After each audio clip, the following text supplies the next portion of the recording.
सबको good afternoon यार। Okay, एक सेकंड, हाँ बस मैं चालू कर रहा हूँ। तो पहले मैं परसों जो करा रहा था, देखो उसका कंटिन्यूएशन है, तो उसी से आगे बढ़ेंगे हम लोग। एक सेकंड रुक जाना बस ना।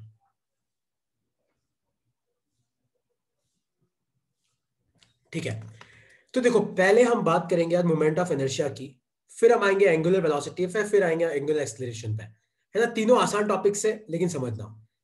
तो हम लोगों ने अब तक मोमेंट ऑफ इनर्शिया में क्या पढ़ा, सब याद रखना। गगन, गर्वित, तहसीन, अश्विता, याद रखना। देखो, अगर कोई मास से m लेंथ है l और कोई एक्सिस उसके बीच से पास कर रही है, कोई एक्सिस कहां से पास कर रही है, बीच बीच से, तो मोमेंट ऑफ इनर्शिया कितना होगा, ml²/12। लेकिन कोई एक्सिस अगर साइड से पास कर रही है तो कितना होगा, ml²/3। ठीक है, ये दो चीजें दिमाग में फिट कर लो। और मान लो कि कोई एक्सिस है और किसी एक्सिस से r दूरी पे कोई मास पड़ा हुआ है m, तो याद रखना किसी भी एक्सिस से r दूरी पे अगर कोई मास है m, तो मोमेंट ऑफ इनर्शिया कितना होता है, mr²। सिद्धार्थ समझना है इसको। तो मोमेंट ऑफ इनर्शिया क्या होता है, मास इनटू वो कितनी दूरी पे पड़ा है उसका स्क्वायर कर दो। ठीक है ना, ये तुम याद रखना। और तीसरा एक और चीज जो मैं तुम्हें परसों सिखाया था, कि अगर मान लो कोई एक्सिस है और किसी एक्सिस से मान लो कोई रोड ऐसे पड़ी हुई है, मान लो एक्सिस से r दूरी पे कोई रोड पड़ी हुई है जिसका मास है m, लेंथ l, तो इस रोड का मोमेंट ऑफ इनर्शिया होगा mr²। क्यों? क्योंकि मोमेंट ऑफ इनर्शिया होता है कितना मास है, तो कितना मास है m, और एक्सिस से ये मास कितनी दूरी पे पड़ा हुआ है, r दूरी पे, तो मोमेंट ऑफ इनर्शिया क्या होगा, mr²। ठीक है, तो वापस सब ध्यान से सुनना। अगर एक्सिस आपके रोड के साइड से पास करती है तो ml²/3, बीच से पास करती है तो ml²/12, अगर आपकी रोड इस तरीके से पड़ी हुई है तो mr²। ठीक है, ये तीन चीजें याद रखना। और एक क्वेश्चन अब मैं सॉल्व करा रहा हूं, अगला तुम्हें सॉल्व करना है। तो क्वेश्चन मैं सॉल्व करा रहा हूं, अगला तुम सॉल्व करना। तहसीन समझने की कोशिश करो क्योंकि थोड़ा टफ टॉपिक है। सपोज करो कि ये एक एक्सिस है, अब समझना इसको पहले। तहसीन मैं धीरे धीरे समझाऊंगा, ट्राई करना समझने का। मान लो कि ये कोई एक्सिस है और मान लो कि यहां पे तीन रोड है। पहली रोड है ऐसे, ये आपकी पहली रोड है, ये आपकी दूसरी रोड है, और ये आपकी तीसरी रोड है ये। और इस रोड का मास है m, लेंथ है l, इसका मास है m, लेंथ है l, इसका मास है m, लेंथ है l। तो मेरा क्वेश्चन है कि बताओ इस एक्सिस के हिसाब से मोमेंट ऑफ इनर्शिया कितना होगा।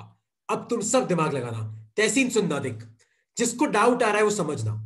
यहां पे तीन मास है तो तीन मोमेंट ऑफ इनर्शिया आएंगे। देखो, सबसे पहले वो ऊपर वाली रोड की बात करते हैं। तो आप मुझे बताओ कि ये एक्सिस जो है ये रोड के कहां से पास कर रही है, साइड से, तो मोमेंट ऑफ इनर्शिया कितना हो गया, ml²/3।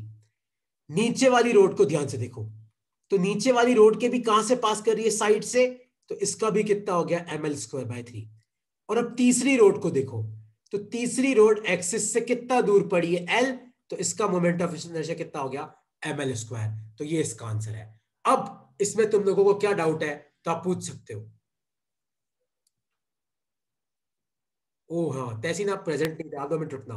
मेघना तुम्हें समझ में आया, गगन आपको डाउट है, सर हाँ पूछो।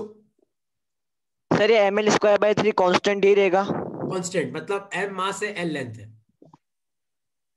इसमें कोई चेंज नहीं होगा। नहीं, साइड से अगर पास कर रही है ना, जैसे मान लो ये रोड है, इसके साइड से पास कर रही है तो ml²/3 रहेगा, और बीच से पास कर रही है तो ml²/12 रहेगा। ओके। ठीक है, तहसीन और सिद्धार्थ तुम लास्ट क्लास में नहीं थे, तुम सिर्फ नोट डाउन करते जाओ, तुम्हें अपने आप समझ में आ जाएगा। और किसी को कोई डाउट है, गार्गी, हर्ष, डाउट है तो पूछो, क्योंकि मेरे लिए बहुत इंपॉर्टेंट है ये जानना कि तुम्हें डाउट है कि नहीं। ठीक है, कोई डाउट नहीं है। तो अब तुम सब अगला क्वेश्चन खुद करोगे। तो क्वेश्चन है ये, मान लो कि ये कोई एक्सिस है और यहां पे चार रोड है। एक रोड ऐसी है, एक रोड ऐसी है,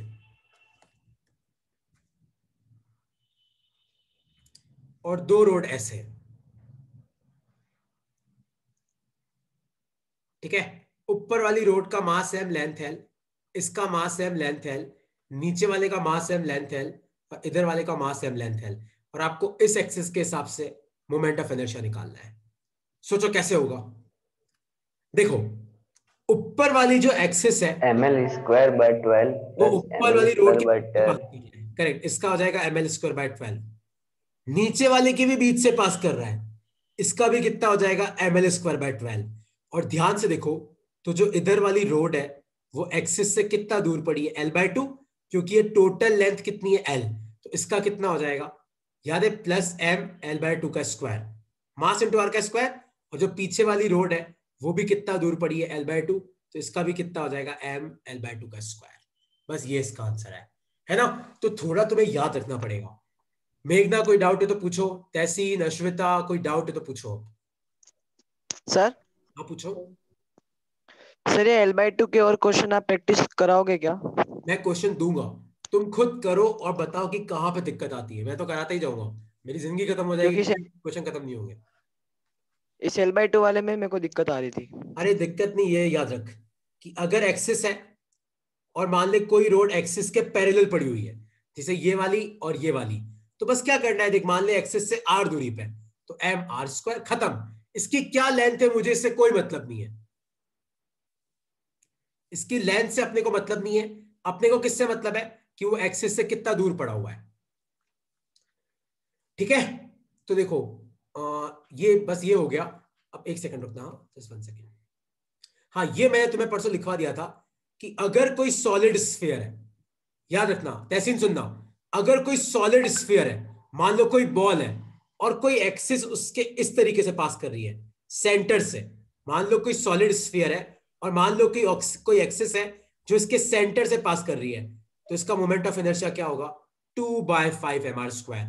चाहे वो एक्सिस ऐसी हो तो भी 2/5 mr², चाहे वो ऐसी हो तो भी 2/5 mr², चाहे वो एसी हो तो भी 2/5 mr²। कहां से पास करनी चाहिए, सेंटर से, तो मोमेंट ऑफ इनर्शिया कितना होगा, 2/5 mr², है ना। अगर कोई भी एक्सिस सेंटर से पास कर रही है सॉलिड स्फीयर के, तो 2/5 mr²। उसी तरीके से मान लो कोई होलो स्फीयर है और कोई एक्सिस मान लो सेंटर से पास कर रही है, तो 2/3 mr²। अब ये एक्सिस आपकी ऐसे भी हो सकती है, ये एक्सिस आपकी ऐसे भी हो सकती है, कैसे भी हो सकती है, लेकिन कहां से पास करनी चाहिए, सेंटर से। तो होलो में 2/3, सॉलिड में 2/5। अगर तुम्हें पता है तो अच्छी बात है, नहीं पता है तो इसको लिख लो।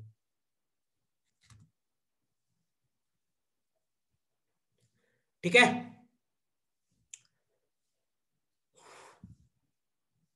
समझ में आया तुमको कि नहीं समझ में आया? ठीक है, तो एक क्वेश्चन इसका ट्राई करो। देखो क्वेश्चन में दे रहा हूं, याद रखना, सॉलिड 2/5, होलो 2/3। सिद्धार्थ भाई अब क्वेश्चन दे रहा हूं, तुम सबको ट्राई करना है। देखो क्वेश्चन है ये मेरे पास एक बॉल है सॉलिड, ठीक है, यहां पे एक रोड है इस बॉल के ऊपर इस तरीके से, मेरी ड्राइंग थोड़ी खराब है, और ये आपकी एक्सिस है। इस बॉल का मास है m, रेडियस है r, ऊपर रोड का मास है m, लेंथ है l। तो आपको बताना है कि इस एक्सिस के हिसाब से मोमेंट ऑफ इनर्शिया कितना होगा। सोचो, तो यहां पे दो मास है, ध्यान से देखो, तो ये जो एक्सिस है वो स्फीयर के सेंटर से पास कर रही है, तो स्फीयर का मोमेंट ऑफ इनर्शिया कितना आएगा, 2/5 mr²। क्यों आएगा 2/5, क्योंकि सॉलिड है। और ध्यान से देखो, ये जो एक्सिस है वो रोड के बीच से पास कर रही है, तो उसका कितना आ जाएगा, ml²/12। तो ये आपका आंसर है। किसी को इसमें कुछ पूछना है तो पूछ सकते हो।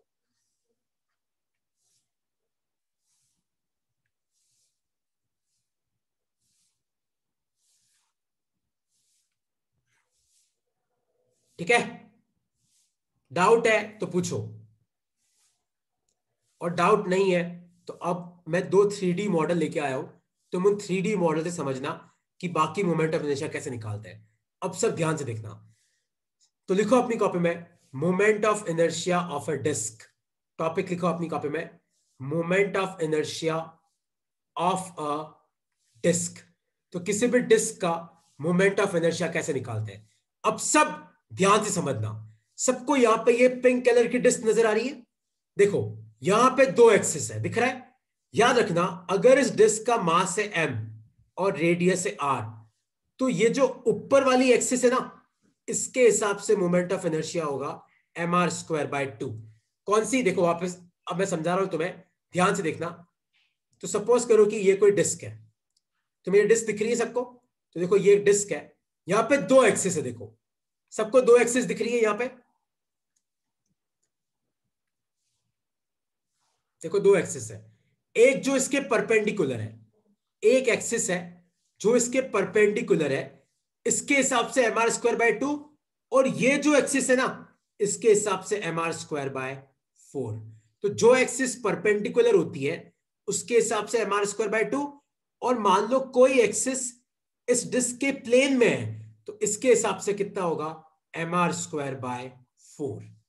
आया तुम्हें समझ में कि नहीं समझ में आया? नहीं समझ में आया तो पूछो कि अगर कोई डिस्क है और मान लो कोई एक्सिस इस डिस्क के परपेंडिकुलर है तो इसके हिसाब से mr²/2, और अगर कोई एक्सिस इसकी प्लेन में है, मान लो कोई एक्सिस ऐसे है इसकी प्लेन में, तो इसके हिसाब से क्या होगा mr²/4। तो लिख लो अपनी कॉपी में, इसको लिख लो, और इसमें कोई डाउट है तो पूछो।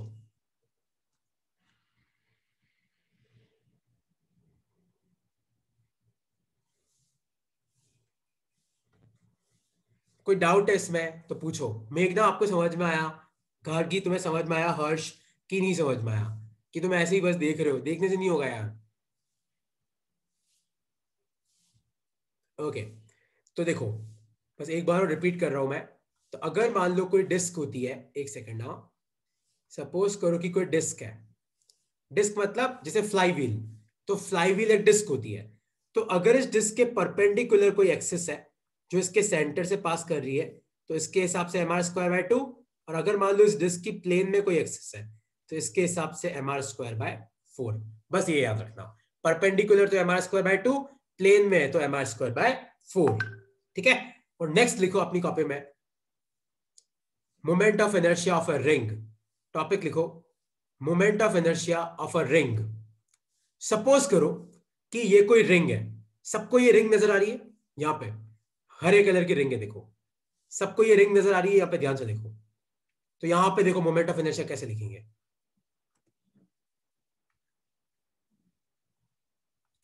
तो देखो मान लो कि इस रिंग का मास है m और रेडियस है r। सपोज करो इस रिंग का मास है m, रेडियस है r, तो इस एक्सिस के हिसाब से तो mr² होगा, और ये जो एक्सिस इसके प्लेन में है इसके हिसाब से होगा mr²/2, है ना। तो अगर मान लो कोई रिंग है, कोई रिंग है, तो अगर कोई एक्सिस इस रिंग के सेंटर से पास कर रही है और एक्सिस परपेंडिकुलर है तो इसके हिसाब से तो mr², और अगर कोई एक्सिस इसके प्लेन में है तो इसके हिसाब से क्या होगा mr²/2 होगा। ठीक है, इसके साथ तुम्हारा मोमेंट ऑफ इनर्शिया का टॉपिक खत्म होता है। और कुछ पूछना है तो पूछो। तो डिस्क का, रिंग का, स्फीयर का, सिलेंडर का, रोड का टोटल 10 इनर्शिया तुम्हें याद रखने हैं। अब कुछ पूछना है तो पूछो, नहीं तो मैं नेक्स्ट टॉपिक पे जा रहा हूं। कुछ पूछना है तो पूछो, इसकी शीट में तुम्हें भेजूंगा, वो तुम्हें ट्राई करनी है। कुछ पूछना है तो पूछो यार, कि तुम्हें सब कुछ समझ में आ गया। ठीक है, एक क्वेश्चन मैं और करा रहा हूं, सब समझना। एक क्वेश्चन मैं और करा रहा हूं, याद रखना। अगर कोई सर रिंग इसको है, नोट कर। हाँ इसको नोट कर लो, वरना ये तुम्हें वैसे ही भेज दूंगा अभी। ठीक है, तो अब तुम समझना, सबको इसका आंसर करना है। हर्ष भाई, गार्गी, अरे यार ये बार बार ये क्यों आ रहा है यार, एक सेकेंड। हाँ, सपोज करो कि ये कोई रिंग है, इस रिंग का मास है m, रेडियस है r, और ये कोई एक्सिस है, ये क्या है, ये एक रिंग है, और मान लो कि यहां पे आपका एक मास, छोटा सा मास है m, यहां पे भी एक छोटा सा मास है m। तो आपको इस एक्सिस के हिसाब से मोमेंट ऑफ इनर्शिया निकालना है। तो वो कैसे निकालेंगे? अभी मैंने तुम्हें बताया कि अगर कोई रिंग है और कोई एक्सिस उसके परपेंडिकुलर है, तो अगर एक्सिस परपेंडिकुलर है तो कितना होता है mr², लेकिन अगर एक्सिस उसके प्लेन में है तो उसके हिसाब से कितना होगा mr²/2।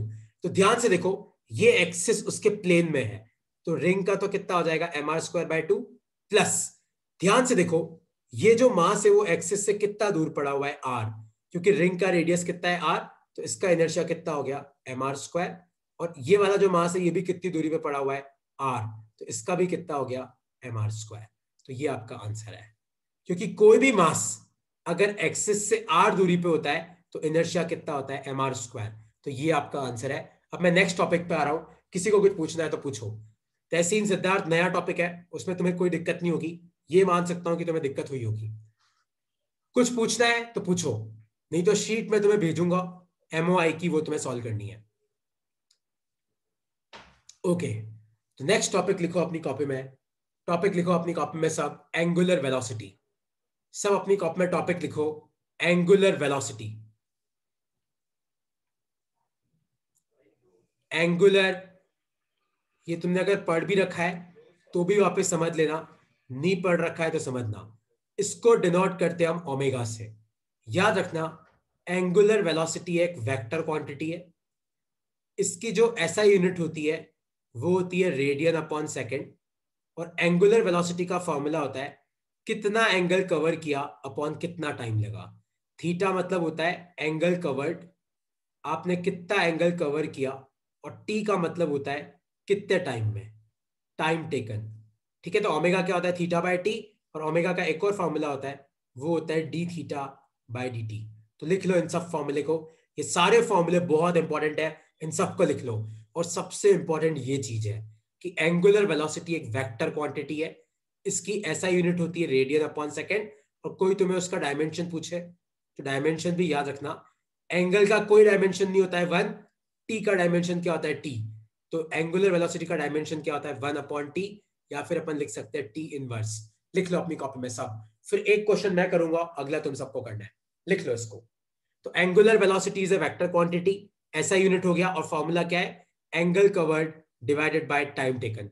तो कोई तुम्हें उसकी डेफिनेशन भी पूछ ले तो आपको फॉर्मूला लिखना है कि angular velocity is angle covered divided by time taken.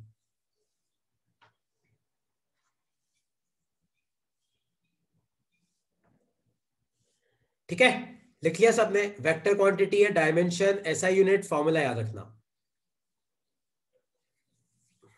ठीक है, तो एक क्वेश्चन मैं सॉल्व कर रहा हूं, अगला क्वेश्चन तुम सॉल्व करना। अरे बार बार कहां से आ रहा है यार।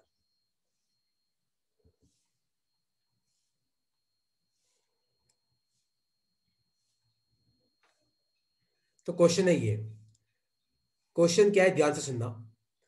सपोज करो कि ये कोई सर्कुलर ग्राउंड है, और मान लो कि आपका एक मास यहां पे है, और वो 5 सेकंड में, कितने सेकंड में, 5 सेकंड में ऐसे घूमता घूमता यहां आ गया, एकदम अपोजिट पॉइंट पे।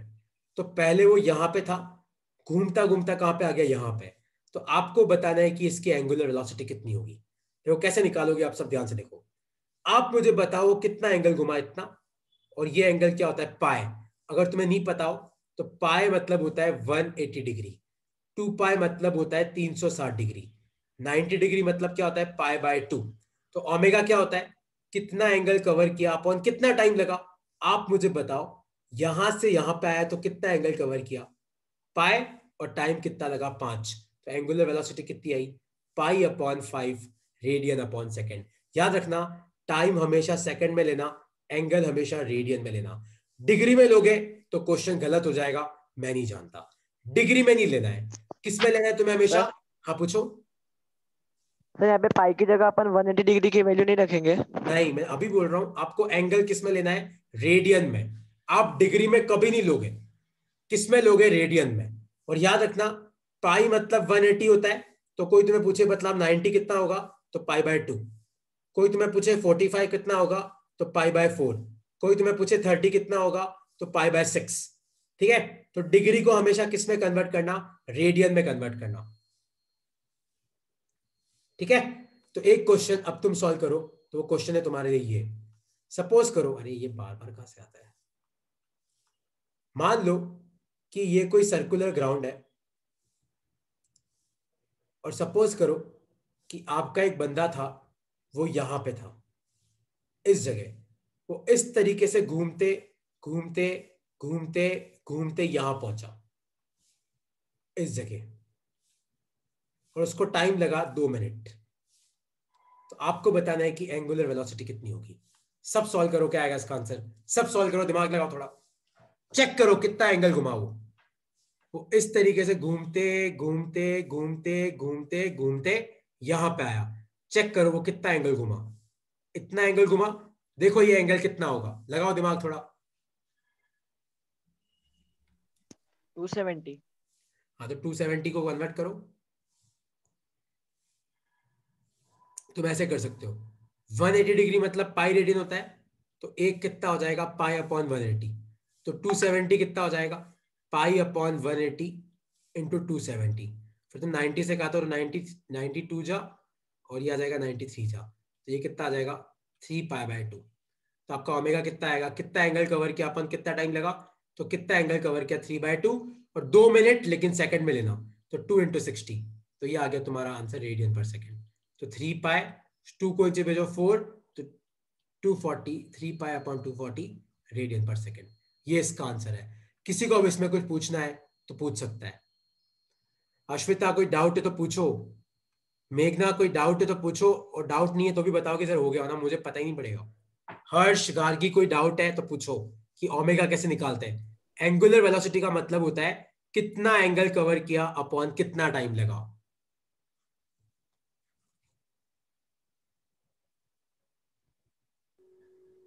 No, sir. ओके, तो कोई डाउट नहीं है, तो अब अगला क्वेश्चन तुम्हें सॉल्व करना है। तो क्वेश्चन है ये,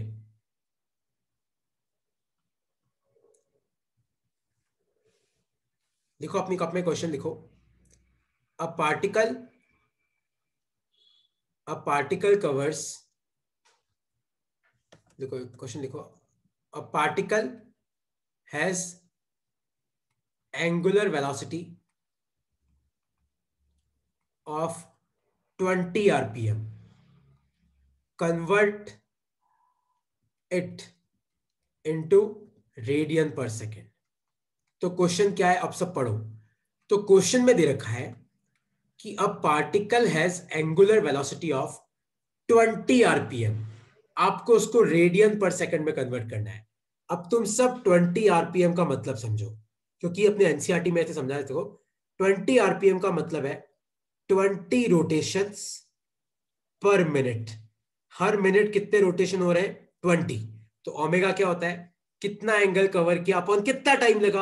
अब आप मुझे एक बात बताओ, 20 रोटेशंस, एक रोटेशन में कितना एंगल घूमता है 2 पाई, है ना। अगर अब पार्टिकल एक चक्कर पूरा करेगा तो कितना घूमेगा 2 पाई, तो 45। 20 रोटेशन में कितना घूमेगा 20 × 2 पाई, और टाइम पर मिनट, एक मिनट मतलब कितने सेकंड हो गए 60, तो 20 से ये 3 गया, तो आपका आंसर कितना आया 2 पाई/3 रेडियन पर सेकेंड। इस तरीके से हम कन्वर्ट करते हैं। किसी को इसमें डाउट है तो पूछो, क्योंकि ये आएगा, है ना, तुम्हें क्वेश्चन एग्जाम में 20 rpm दे रखा होगा, फिर वहां पे तुम ओमेगा को इसमें यूज कर गलत हो जाएगा, तो आपको कन्वर्ट करना पड़ेगा। डाउट है तो पूछो।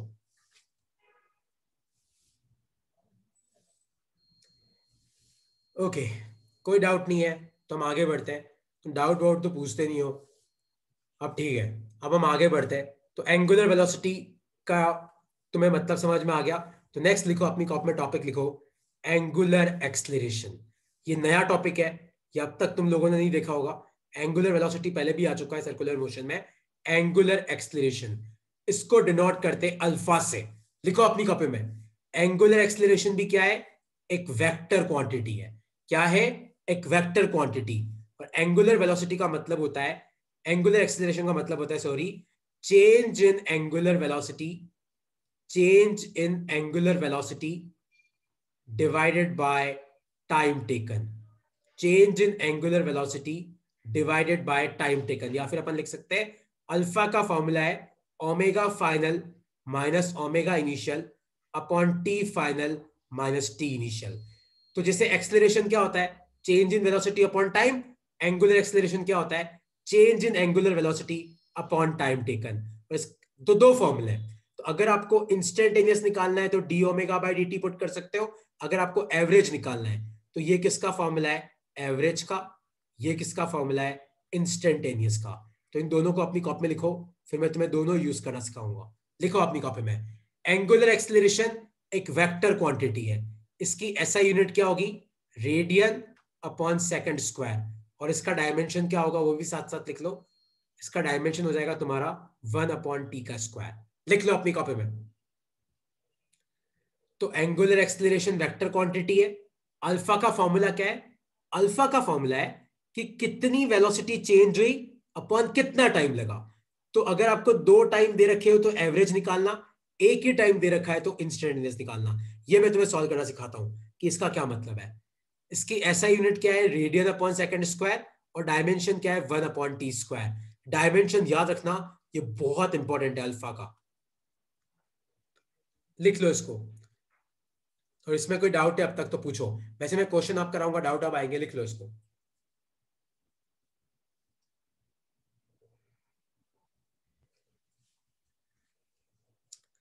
तो अल्फा क्या होता है? अल्फा होता है change in angular velocity divided by time taken.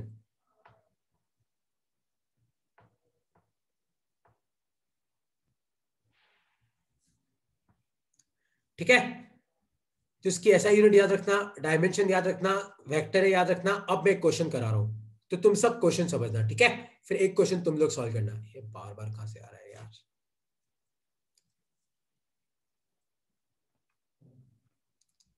तो क्वेश्चन है ये, if omega is equal to t², find alpha between time equal to 1 and time equal to 2 second. तो क्वेश्चन है कि अगर एंगुलर वेलोसिटी t² है तो आपको अल्फा निकालना है टाइम इक्वल टू 1 और टाइम इक्वल टू 2 सेकेंड के बीच में।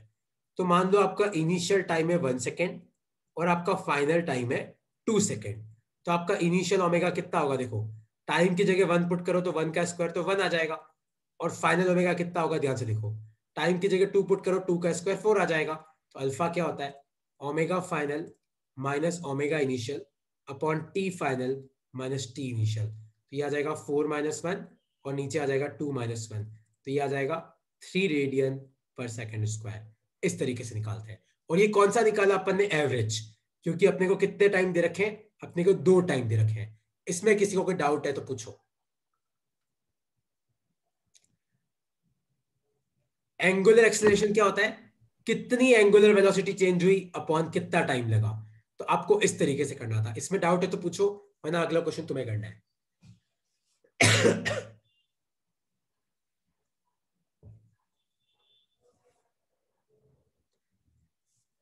ठीक है, तो जब भी एग्जाम में ऐसे 2 टाइम दे रखे हो तो पहले टाइम पे ओमेगा निकालना वो इनिशियल, दूसरे टाइम पे ओमेगा निकालना वो फाइनल। अल्फा क्या होता है? Omega final minus omega initial upon T final minus T initial.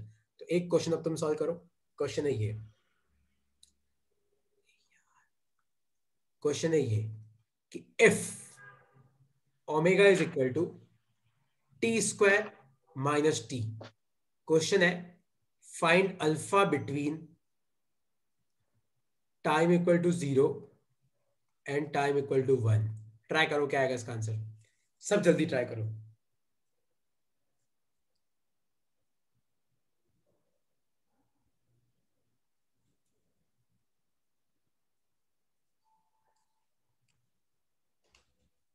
सोचो क्या आएगा, चेक करो कि इनिशियल टाइम पे कितना है और फाइनल टाइम पे कितना है। चेक करो, 1 इनिशियल टाइम पे टाइम इनिशियल जो ये फाइनल है, तो इनिशियल ओमेगा कितना आएगा? सोचो, टी की जगह 0 पुट करो, 0 माइनस 0 0, और ओमेगा फाइनल निकालो कितना आएगा। चेक करो, टी की जगह 1 पुट करो, 1 का स्क्वायर 1, 1 माइनस 1 कितना आ गया? 0। तो आपका अल्फा कितना आएगा? 0।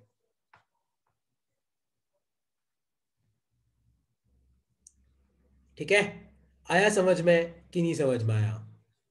आसान क्वेश्चन है, कोई हाईफाई क्वेश्चन नहीं है ना। और नेक्स्ट एक क्वेश्चन हम इंस्टेंटेनियस का करते हैं।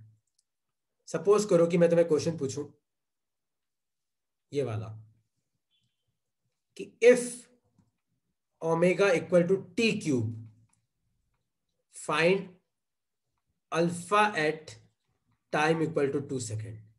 तो अगर आपको ओमेगा t³ दे रखा है, अब ध्यान से देखो, मैंने आपको 2 टाइम नहीं दे रखा है, मैंने आपको एक ही टाइम दे रखा है। तो अब अल्फा कैसे निकालोगे? 12 डी ओमेगा बाय 12 dt, जिसका भी आवाज चलो बंद करते हैं। D omega by dt differentiate करो, t³ का डिफरेंशिएट क्या होगा? 3t², यही होगा। ये मत पूछना कैसे आया, पावर आ गया ही, पावर में से एक घटाओ, और टाइम की जगह 2 पुट करो तो 2 का स्क्वायर, तो 3 4 जा कितना आएगा 12 रेडियन पर सेकेंड स्क्वायर। तो ये इसका आंसर है ना। तो इस तरीके से हम एंगुलर वेलोसिटी निकालते हैं, आरपीएम से कन्वर्ट करते हैं, फिर अल्फा एवरेज निकालते हैं, फिर अल्फा इंस्टेंटेनियस निकालते हैं और मोमेंट ऑफ इनर्शिया। किसी को इन सब में कोई भी डाउट है तो अब आप पूछ सकते हो। कोई डाउट है तो आपको पता है क्या करना पड़ेगा, आपको अपना मुंह खोलना पड़ेगा, और अगर नहीं खोलोगे तो फिर एग्जाम में ऐसे आंसू बहेंगे, मैं नहीं जानता, क्योंकि फिजिक्स से इसमें 0 नंबर भी आ सकते हैं। फिर पूछो कुछ डाउट है तो।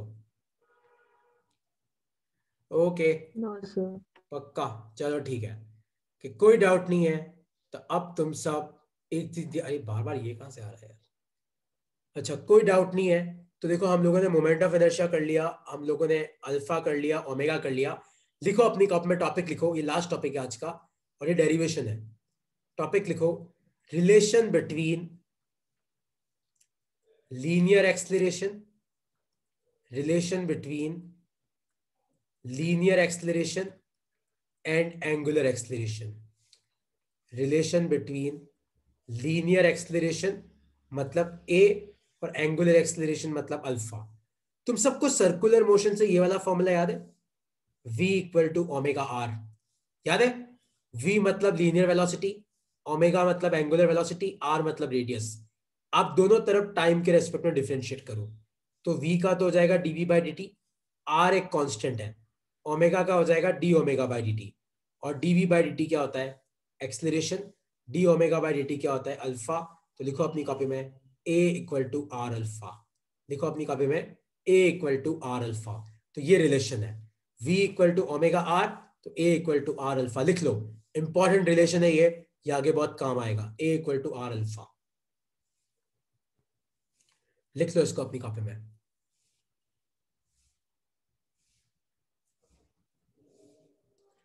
ठीक है। अच्छा अब एक चीज, दो चीजें और बतानी मुझे, फिर मैं खत्म करूंगा। इसमें कोई डाउट है तो लिखो। देखो ये रिलेशन तुम्हें अगर नहीं पता हो तो तुम मुझे बोलना, मैं तुम्हें इसकी रिकॉर्डिंग भेज दूंगा। इस यूनिफॉर्म सर्कुलर मोशन में मैं तुम्हें पढ़ा चुका हूं ये। ठीक है, तो अब एक चीज तुम ध्यान से सुनना, ये लिख लो इसको, फिर मैं बता देता हूँ, फिर अपन क्लास खत्म करेंगे। क्योंकि टॉर्क, एंगुलर मोमेंटम, ये मैं तुम्हें नेक्स्ट क्लास नहीं करा पाऊंगा, अभी तो सिर्फ 5 मिनट बचे हैं। और तुम्हारे स्कूल में से कोई अगर किसी के यहाँ आगे चल रहा है तो मुझे बताना, लाइक कौन सा चैप्टर चल रहा है ना। एक बार मुझे आप मैसेज कर देना आप क्या कौन सा चैप्टर चल रहा है। ओके, तो अब तुम सब ध्यान से सुनना, थोड़ी इंपॉर्टेंट चीज है। अगर मान लो कि कोई बॉडी क्लॉकवाइज घूम रही है 2 रेडियन पर सेकेंड से, तो याद रखना अगर बॉडी क्लॉकवाइज घूमेगी ना तो आपको ओमेगा कैसे लिखना है, 2 माइनस के कैप, है ना। ओमेगा वेक्टर है, याद रखना। अगर क्लॉकवाइज घूम रही है तो 2 माइनस के कैप, और अगर मान लो कोई बॉडी आपकी एंटी क्लॉकवाइज घूम रही है, मान लो वो घूम रही है आपकी सपोज करो 4 रेडियन पर सेकेंड से, तो याद रखना अगर आपकी एंटी क्लॉकवाइज घूम रही है तो ओमेगा को आप लिखोगे, इसमें आ जाएगा 4, ब्रैकेट में क्या आ जाएगा के कैप। एंटी क्लॉकवाइज में के कैप लगाना, क्लॉकवाइज में माइनस के कैप लगाना, और यूनिट क्या है रेडियन पर सेकेंड। ये दोनों चीजें तुम याद रखना, क्योंकि मैं तुम्हें थोड़ी देर पहले पढ़ाया था एंगुलर वेलोसिटी वेक्टर है, वेक्टर है तो उसकी डायरेक्शन होगी, तो अगर वो क्लॉकवाइज घूमेगी तो माइनस के कैप, एंटी क्लॉकवाइज घूमेगी तो के कैप। ठीक है, तो एक लास्ट क्वेश्चन तुम कर लो, फिर अपन क्लास खत्म कर रहे हैं। इसको लिख लो अपनी कॉपी में कि क्लॉकवाइज तो माइनस के कैप, एंटी क्लॉकवाइज तो के कैप।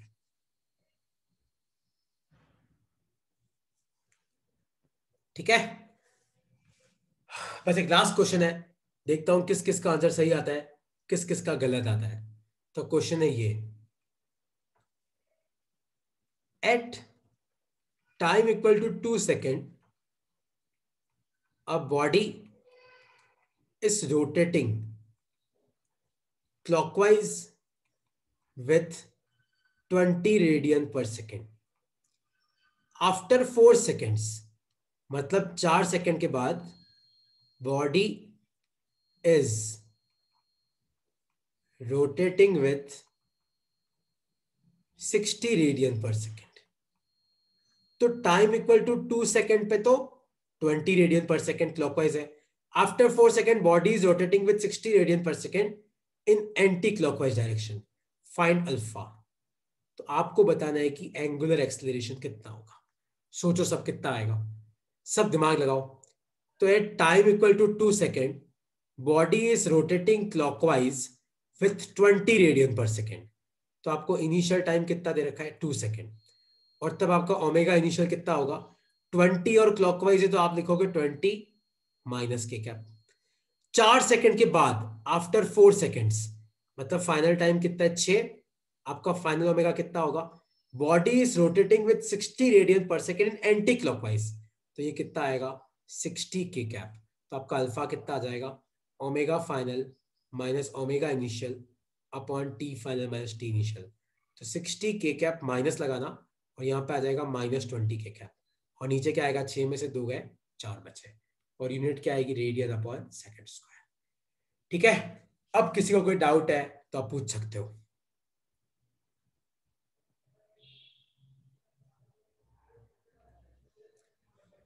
समझ में आया तुम्हें? तो क्लॉकवाइज और एंटी क्लॉकवाइज के साथ इस तरीके से डील करते हैं। किसी को आप कोई डाउट है तो आप पूछ सकते हो। ओके, तो कोई डाउट नहीं है तो तुम्हारा काम क्या, देखो मोमेंट ऑफ इनर्शिया की एक शीट में और भेजूंगा, और नेक्स्ट क्लास में हम लोग टॉर्क एंगुलर मोमेंटम पढ़ेंगे, है ना। तो लेकिन तुम नेक्स्ट क्लास में आने से पहले क्रॉस प्रोडक्ट पढ़ के आना। याद है हम लोगों ने ए क्रॉस बी करना सीखा था, 2 वेक्टर का क्रॉस प्रोडक्ट, ये तुम पढ़ के आना, है ना। तुम पढ़ के आओगे तो अपन जल्दी आगे बढ़ पाएंगे। ठीक है, चलो ओके यार, ठीक है, नेक्स्ट क्लास में मिलते हैं हम। और हाँ, जिसको डाउट है तो आज शाम को 6 से लेके 6:30 के बीच में मैं एक ऑनलाइन जूम क्लास लूंगा। ऐसे तो 2-3 लोगों ने डाउट भेज दिया मुझे, तो तुम्हें भी डाउट है तो तुम भी भेज के ज्वाइन कर लेना। तो तुम्हें डाउट है तो अपने आप ही क्लियर हो जाएंगे, नहीं हो तो भी ज्वाइन कर लेना, कोई फर्क नहीं पड़ता। ठीक है, चलो ओके यार, bye bye. Thank you, sir. 6 से 6:30, ठीक है, okay bye. Thank you sir. यार